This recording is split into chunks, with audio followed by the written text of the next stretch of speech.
we have with us Dr. Sudhirji Goyal. He is now an advisor for Maharashtra Public-Private Partnership for Integrated Agriculture Development, Government of Maharashtra, a science graduate with first rank, a PhD holder from the Bhabha Atomic Research Center, where he's also worked for 8 extensive years before joining the Indian Administrative Services. During his training at the National Academy for Administration during 82 and 84, he was awarded 4 gold medals in various disciplines. Masters in Development Studies, University of Bath, UK. PhD in Physics from Bhabha Atomic Research Center.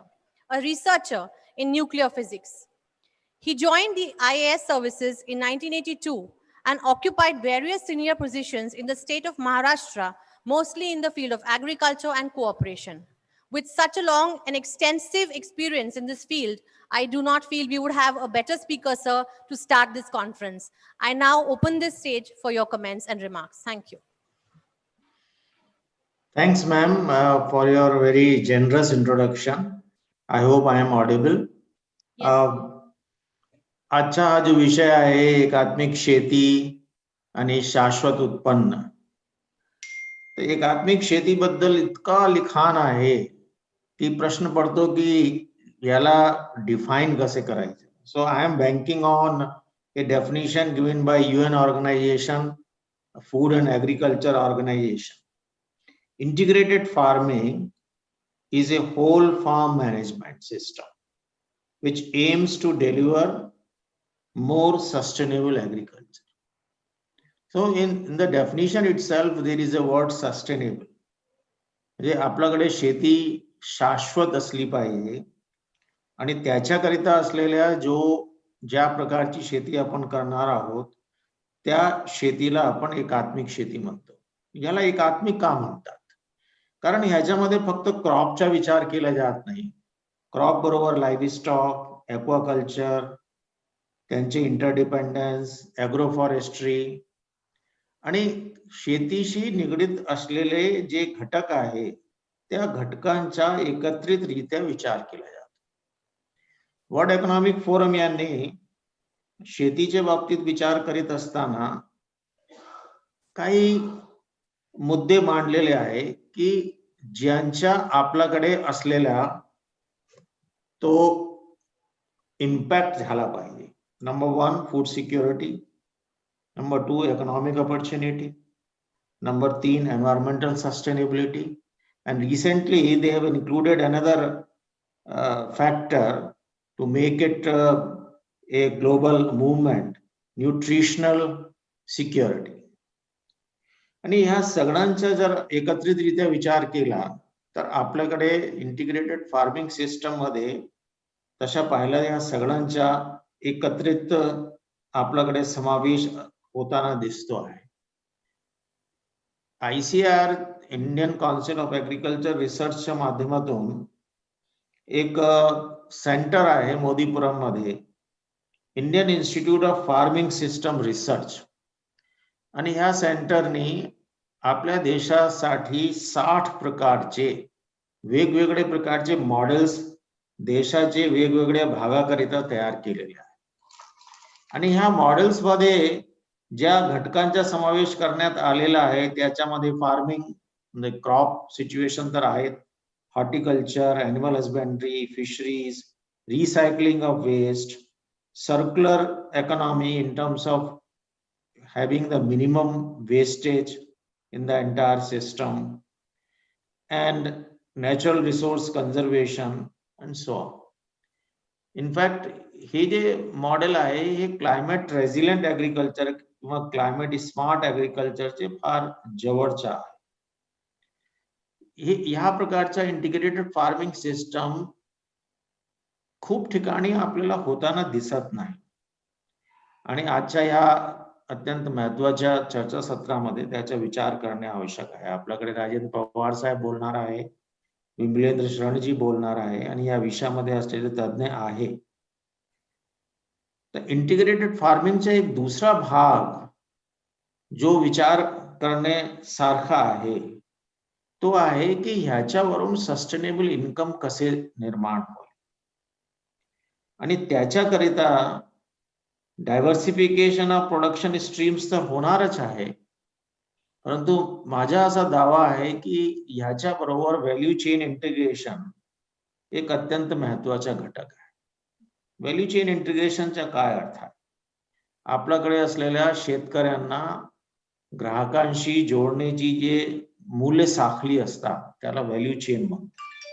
आणि हे value chain integration साठी कृषी क्षेत्रामध्ये असलेले जे वेगवेगळे verticals आहे त्या सगळ्यांना आपल्याला हॉरिझॉन्टली इंटिग्रेट करण्याची आवश्यकता आहे.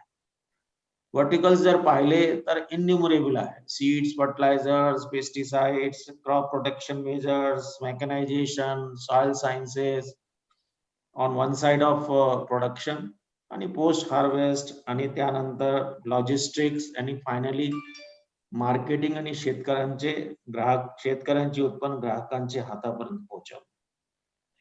आपल्या देशामध्ये कृषी क्षेत्रामध्ये असलेल्या वेगवेगळ्या व्हर्टिकल्सला चिटकून बसलेले भरपूर लोक आहेत. कोणी सीडवर काम करतो, कोणी फर्टिलायझरवर काम करतो, कोणी मेकॅनायझेशनवर काम करतो. परंतु ज्याला हॉरिझॉन्टल इंटिग्रेशन म्हणता येईल असे आपल्याला एकही संस्थाचा उल्लेख करता येणार नाही. आणि अशी अपेक्षा आहे की शेतकऱ्यांनी हे सगळं इंटिग्रेशन स्वतःहून करावं.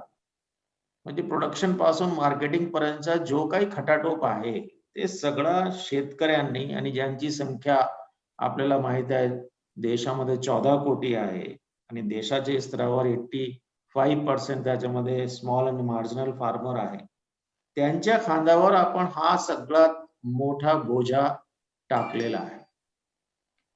आणि यांना जर एकत्र करण्याकरिता सगळ्यांची अपेक्षा असते की वेगवेगळ्या राज्य आणि केंद्र शासनामार्फत कदाचित या सगळ्या गोष्टी एकत्रितरित्या शेतकऱ्यांना उपलब्ध होते.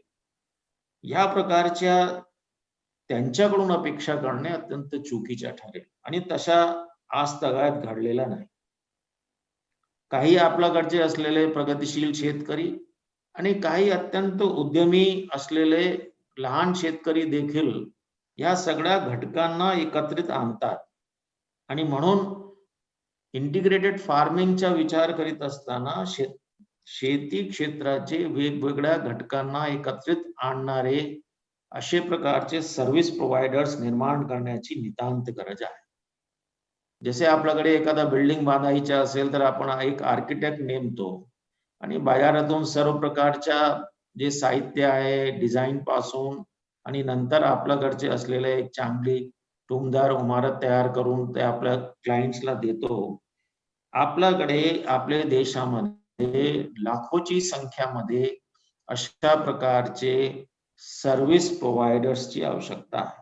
आपल्याकडे कशा प्रकारचे सर्व्हिस प्रोव्हायडर्स आहे? एक व्हर्टिकल्स मध्ये गुंतलेले सर्व्हिस प्रोव्हायडर्स आहे. कोणी सीड कंपनी चालवतो, कोणी फर्टिलायझरचा सप्लाय करतो, कोणी मेकॅनायझेशनचा भाग पाहतो.